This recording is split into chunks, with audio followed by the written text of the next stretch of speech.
स्वागत है आप सभी का एक बार फिर से एक्सपी क्लासेस में। मैं चेतन प्रताप एक बार फिर से आपके लिए लेकर आया हूं कक्षा 11 में हिंदी में गद्य के अंतर्गत एक नया चैप्टर 10, जिसका शीर्षक है गंगा की स्वच्छता एवं संरक्षण। चैप्टर बहुत अच्छा है और इसमें गंगा की स्वच्छता एवं संरक्षण पर बहुत ही अच्छा एक निबंध है। हालांकि इसके लेखक नहीं है कोई, ज्ञानवर्धक निबंध है। ज्ञानवर्धक के साथ साथ एक संदेश भी है और सलाह भी है सभी स्टूडेंट के लिए, ताकि हम गंगा की स्वच्छता और संरक्षण पर ध्यान दे सकें। तो वीडियो शुरू करने से पहले यदि आपने अभी तक चैनल को सब्सक्राइब नहीं किया है तो ज़रूर कर लें, साथ ही साथ बेल आइकन भी ऑन कर लें, जिससे हम आगे जो भी वीडियो दें उसका नोटिफिकेशन आप तक पहुँचे और आप उस वीडियो का लाभ उठा सकें।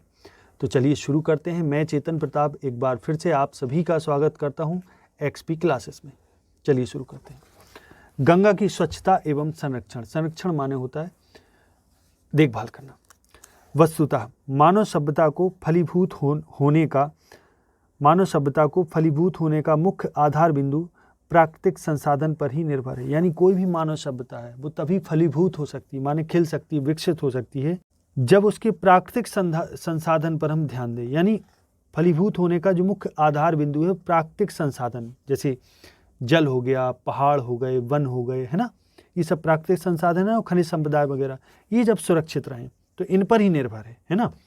परंतु जल एक ऐसा प्रकृति प्रदत्त, यानी प्रकृति द्वारा दिया गया, प्रदत्त माने दिया गया उपहार है, जिसका मानव सभ्यता के पास दूसरा विकल्प नहीं है। यानी जल यदि खत्म हो गया तो हम उसको जल को बना नहीं सकते। तो ये प्रकृति का उपहार है हमारे लिए। जीवन में जल का महत्व इसी से समझा जा सकता है कि बड़ी बड़ी मानव सभ्यता, चाहे वो वैदिक सभ्यता रही हो, सिंधु सभ्यता रही हो, या मेसोपोटामिया सभ्यता, मिस्र सभ्यता आदि, नदियों के किनारे ही फली फूली और विकसित हुई है। यानी जल के महत्व को हम इसी बात से समझ सकते हैं कि दुनिया की कोई भी सभ्यता हो वो वहीं फली फूली जहाँ जल रहा, अब वो, और नदियों के किनारे, क्योंकि नदियों में पीने लायक जल होता है। यानी जल विशेष है हर एक सभ्यता के लिए। जल की अन्यतम स्रोत नदियों की उपयोगिता, रख रखाव को उपेक्षित नहीं किया जा सकता। जल के अन्यतम स्रोत, जैसे जल के जो अन्य स्रोत हैं उनमें नदियों की उपयोगिता या नदियों का क्या उपयोग है, उपयोगिता, रख रखाव को उपेक्षित नहीं किया जा सकता, अर्थात दरकिनार नहीं किया जा सकता। यानी उपयोगिता भी जरूरी है नदियों की, हमारे लिए बहुत उपयोगिता है, महत्व है, और रख रखाव भी बहुत जरूरी है। तो हमारी सभ्यता और संस्कृति की अतुलनीय निधि, हमारी सभ्यता और संस्कृति की अतुलनीय निधि, निधि माने खजाना, जिसकी तुलना ना हो सके, अतुलनीय खजाना। भारत भूमि की अन्यतम पहचान, माने अन्यतम माने अनोखी पहचान, माने जो कोई अन्य ना हो पहचान, वैसी पहचान। पवित्र और अमृतमयी पयस्विनी, पयस्विनी माने पय माने होता है दूध, तो दूध जैसी सफ़ेद लिए हुए, तो इसलिए गंगा को पयस्विनी बोलते हैं। पयस्विनी माँ गंगा के महत्व को तो विशेष रूप से विस्मृत नहीं किया जा सकता। यानी भारत की सभ्यता और संस्कृति में गंगा का एक विशेष महत्व है, इसको भुलाया नहीं जा सकता। पुराणों में उल्लिखित गंगा को भागीरथ के कठोर तप से स्वर्ग से धरती पर अवतरित कराना बताया गया। यानी पुराणों में बताया गया कि भागीरथ ने, भगवान राम के जो वंशज थे, उन्होंने गंगा को विशेष तप करके स्वर्ग से धरती पर वो लेके आए थे। भौगोलिक दृष्टि से उत्तराखंड के उत्तरकाशी, अगर भौगोलिक दृष्टि से देखा जाए तो उत्तराखंड के उत्तरकाशी जिले के सतोपथ हिमानी से निकली अलकनंदा और गंगोत्री गौमुख हिमानी ग्लेशियर से निकली भागीरथी नदी जब देवप्रयाग में आकर मिलती है तब संयुक्त रूप से गंगा के नाम से जानी जाती है। यानी गंगा का जो उद्गम है वो कहाँ से, गौमुख से है। तो जब सतोपथ हिमानी से जो अलकनंदा निकलती है वो, और गंगोत्री गौमुख से जो निकलती है वो, जब ये मिलकर भागीरथ से निकली भागीरथ नदी जब देवप्रयाग में आकर मिलती है, यानी गौमुख हिमानी ग्लेशियर जो भागीरथी और अलकनंदा जब ये मिलती हैं देवप्रयाग में, तब संयुक्त रूप से इसको हम गंगा ही बोल देते हैं। यह भारत की सबसे लंबी नदी है। इसकी कुल लंबाई 2525 किलोमीटर यानी 2525 किलोमीटर है, जिसमें से 454 किलोमीटर इनका प्रवाह क्षेत्र बांग्लादेश में विस्तारित है। यानी 454 किलोमीटर तो प्रवाह क्षेत्र बांग्लादेश में विस्तारित है, माने फैला हुआ है।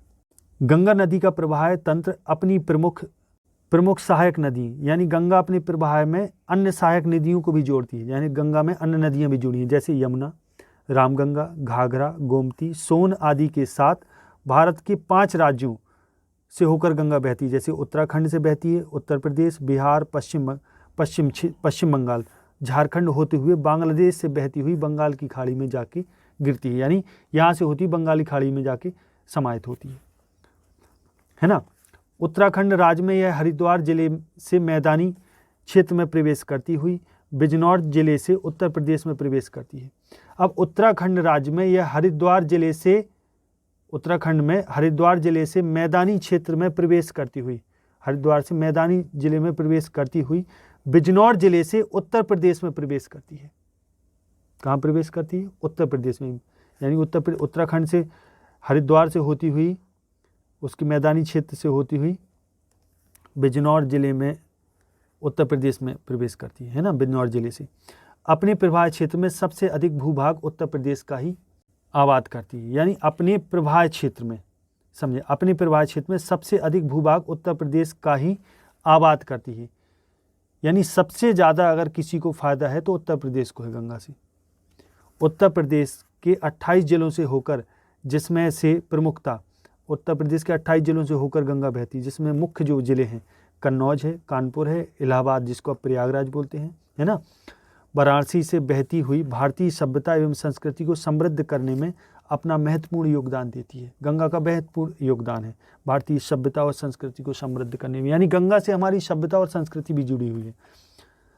परंतु माँ गंगा से पोषित एक अमूल्य संस्कृति और सभ्यता को प्राप्त करने के बावजूद मानव सभ्यता इसके रखरखाव एवं स्वच्छता के प्रति उदासीन बनी रही है। यानी गंगा से हमें एक अमूल्य संस्कृति और सभ्यता प्राप्त हुई, तब भी मानव सभ्यता इसके रखरखाव और स्वच्छता के प्रति उदासीन है, इसका ध्यान नहीं रखती, ना तो इसका रखरखाव का विशेष ख्याल है, ना ही इसकी स्वच्छता का। औद्योगिक क्रांति के बाद बढ़ते हुए औद्योगिकरण, अब चूंकि पूरे विश्व में औद्योगिक क्रांति फैली, यानी उद्योग बढ़ रहे, तो औद्योगिकरण, बढ़ते हुए औद्योगिकरण, नगरीकरण, यानी एक से एक नगर स्थापित हो रहे, शहरीकरण, शहर भी स्थापित हो रहे के कारण औद्योगिक एवं घरेलू अपशिष्ट माने, अपशिष्ट का मतलब होता है कचरा। अब घर से, उद्योगों से, नगरों को, शहरों से जो कचरा निकल रहा, अपशिष्ट निकल रहे, अपशिष्टों के साथ साथ सीवरों, यानी जो नाली वगैरह है वो सीवरों की जल निकासी भी नदियों से जोड़ दी गई है।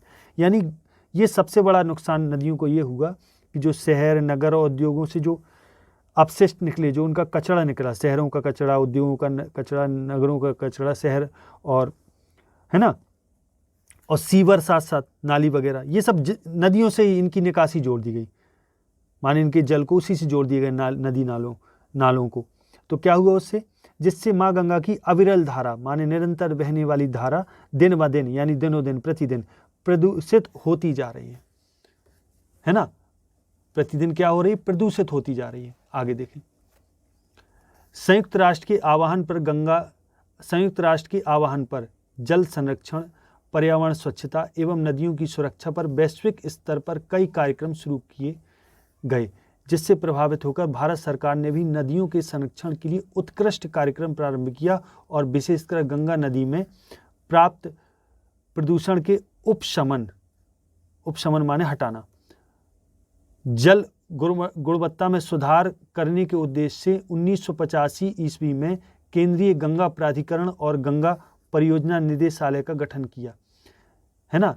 यानी विश्व राष्ट्र के आह्वान पर जल संरक्षण के लिए और पर्यावरण स्वच्छता के लिए, नदियों की सुरक्षा के लिए वैश्विक स्तर पर यानी पूरे संसार में जितनी नदियाँ उस स्तर पर कार्यक्रम शुरू किए गए, जिससे प्रभावित होकर भारत सरकार ने भी नदियों के संरक्षण के लिए उत्कृष्ट कार्यक्रम शुरू किए, माने श्रेष्ठ कार्यक्रम शुरू किए, जिसमें विशेषकर गंगा नदी में व्याप्त प्रदूषण के उपशमन, यानी उसको दूर करने के लिए, प्रदूषण को दूर करने के लिए गंगा के, और जल गुणवत्ता में सुधार करने के उद्देश्य से 1985 में केंद्रीय गंगा प्राधिकरण बनाया गया, गंगा परियोजना निदेशालय का गठन किया गया, जिसके माध्यम से 14 जनवरी 1986 को गंगा कार्य योजना बनाई गई, GAP का शुभारंभ किया गया। 2 चरणों में लागू की गई ये योजना। गंगा कार्य योजना पर हजारों करोड़ यानी 2 चरणों में लागू की गई गंगा कार्य योजना पर हजारों करोड़ रुपए व्यय करने के बाद भी बेहतर परिणाम प्राप्त करने में सफलता नहीं मिल पाई। यानी हजारों करोड़ रुपए बर्बाद भी हुए लेकिन फिर भी कोई सफलता नहीं मिल पाई। पूर्व योजनाओं की समीक्षा के बाद और प्राप्त आंकड़ों के आधार पर केंद्र सरकार द्वारा 31 दिसंबर 2009 को मिशन क्लीन गंगा प्रारंभ करने की घोषणा की गई। अब पूरी योजनाओं की समीक्षा की गई, मानो उनको फिर से रिव्यू किया गया, जांचा गया और आंकड़े जो प्राप्त हुए उनके आधार पर केंद्र सरकार ने 31 दिसंबर 2009 को मिशन क्लीन गंगा बनाया की शुरुआत की। इसी संदर्भ में व्यापक पैमाने पर कार्य करने के लिए प्रधानमंत्री की अध्यक्षता में राष्ट्रीय गंगा नदी बेसिन प्राधिकरण का गठन भी किया गया। प्रधानमंत्री जिसके अध्यक्ष हैं, राष्ट्रीय गंगा नदी बेसिन प्राधिकरण का भी गठन किया गया। इस परियोजना से भी आशाजनक परिणाम प्राप्त नहीं होने पर केंद्र सरकार ने नमामि गंगे एकीकृत गंगा संरक्षण मिशन लागू किया। अब इसी से प्रभावित होकर आशाजनक परिणाम प्राप्त नहीं होने पर केंद्र सरकार ने फिर नमामि गंगे यानी राष्ट्रीय गंगा नदी बेसिन प्राधिकरण का गठन करने के बाद जब विशेष परिणाम नहीं प्राप्त हुए तो फिर सरकार ने नमामि गंगे एकीकृत गंगा संरक्षण मिशन लागू किया और इस योजना में घोषित प्रमुख बिंदुओं को धरातली स्तर पर प्राप्त करने के लिए लगातार प्रयास किया जा रहा है। यानी धरातल पर, केवल योजनाएं बनाने से काम नहीं चलेगा, धरातल पर भी इसका कोई रिजल्ट हो, कुछ इसका परिणाम निकले, इसके लिए प्रयास किया जा रहा है बराबर। 13 मई 2015 में प्रधानमंत्री नरेंद्र मोदी जी की अध्यक्षता में संपन्न केंद्रीय मंत्रिमंडल की बैठक में केंद्र सरकार के महत्वाकांक्षी फ्लैगशिप कार्यक्रम नमामि गंगे को स्वीकृति प्रदान की गई। यानी प्रधानमंत्री नरेंद्र मोदी जी की अध्यक्षता में संपन्न केंद्रीय मंत्रिमंडल की बैठक हुई है जिसमें केंद्र सरकार ने महत्वाकांक्षी फ्लैगशिप कार्यक्रम नमामि गंगे को स्वीकृति प्रदान की, जिसका मुख्य उद्देश्य गंगा नदी को स्वच्छ और संरक्षित करने संबंधी प्रयासों को व्यापक रूप से समेकित करना है। यानी जिसका मुख्य उद्देश्य गंगा नदी को सुरक्षित करना और स्वच्छ बनाना और फिर इस प्रयासों को व्यापक रूप से समेकित करना है, यानी व्यापक रूप से पूरे देश में चलाया जाए। यह कार्यक्रम राष्ट्रीय गंगा नदी बेसिन प्राधिकरण यानी NGRBA के अंतर्गत ही क्रियान्वित हो रहा है। यानी राष्ट्रीय गंगा नदी बेसिन प्राधिकरण के अंतर्गत ही नमामि गंगे कार्यक्रम लाया गया। नमामि गंगे कार्यक्रम के प्रथम चरण में 05 वर्षों हेतु यानी 5 वर्षों हेतु 20,000 करोड़ रुपए का बजट आवंटित किया गया। यानी इतना बजट निकाला गया जो पिछले 30 वर्षों में हुए कुल व्यय से 4 गुना अधिक था। और बजट 2019-20 में नमामि गंगे मिशन के लिए आवंटित धनराशि में 750 करोड़ रुपए आवंटित किया गया, यानी इतना निकाला गया पैसा, जबकि 2018-19 में यह धनराशि 2250 करोड़ रुपए रही है। गंगा नदी संरक्षण के लिए इस बृहद योजना में पूर्व योजनाओं की तुलना में क्रियान्वयन के प्रारूप में एक बड़ा परिवर्तन किया गया है। यानी पूर्व योजनाओं की तुलना में, यानी पूर्व में जो योजनाएं चलती रहीं, अब इस बृहद योजना में यानी बड़ी योजना में पूर्व योजनाओं की तुलना में क्रियान्वयन यानी इन चीज़ों को लागू करने के उद्देश्य से क्रियान्वयन के प्रारूप में एक बड़ा परिवर्तन किया गया है, जिसके अंतर्गत उत्कृष्ट माने श्रेष्ठ, सतत माने निरंतर परिणाम प्राप्त करने के लिए गंगा नदी के तट पर रहने वाली जन आबादी को भी इस परियोजना में शामिल करने के लिए विशेष प्रयास किया गया। यानी जो गंगा नदी के किनारे जो तट पर जो जन आबादी रहती है, यानी जो लोग रहते हैं, उनको भी इन परियोजना में शामिल किया गया ताकि अच्छे परिणाम निकाले जा सकें, गंगा को स्वच्छ और संरक्षित किया जा सके। इसके साथ ही इस कार्यक्रम में राज्यों के साथ साथ जमीनी स्तर के संस्थानों, अब राज्यों को भी शामिल किया गया और जमीनी स्तर पर जो संस्थान कार्य कर रहे उनको भी शामिल किया गया।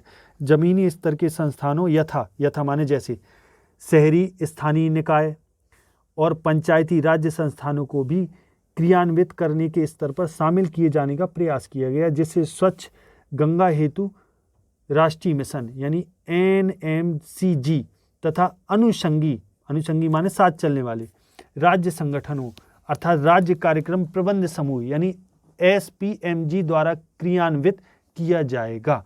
यानी हर निकायों को मिला लिया गया, शहरी निकाय भी मिला लिए गए, साथ में पंचायती राज्य संस्थानों को भी मिला लिया गया, ताकि गंगा को स्वच्छ और संरक्षित करने हेतु जो मिशन है राष्ट्रीय, है ना, जैसे स्वच्छ गंगा हेतु राष्ट्रीय मिशन जो है NMCG, और ये अनुषंगी मान इनके साथ चलने वाले जो राज्य संगठन है अर्थात जैसे राज्य कार्यक्रम प्रबंध समूह, इनको क्रियान्वित किया जाएगा, माने साथ में इसी क्रियान्वयन के उद्देश्य से यानी गंगा को स्वच्छ करने के उद्देश्य से इन सब चीज़ों को मिलाया जाएगा, साथ किया जाएगा इन लोगों को, है ना, ताकि अच्छे परिणाम प्राप्त हो सकें।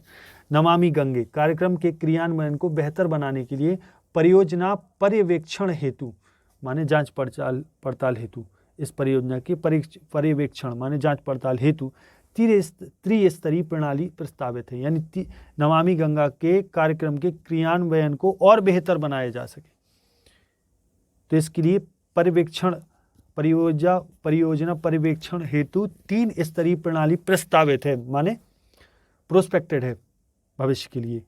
उसमें क्या हुआ त्रिस्तरीय प्रणाली में? उसमें राष्ट्रीय स्तर पर कैबिनेट सचिव की अध्यक्षता में उच्च स्तरीय कार्यबल, है ना, कि राष्ट्रीय स्तर पर एक कैबिनेट सचिव होगा, वो अध्यक्ष होगा, है ना, एक उच्च स्तरीय कार्यबल बनाया जाएगा।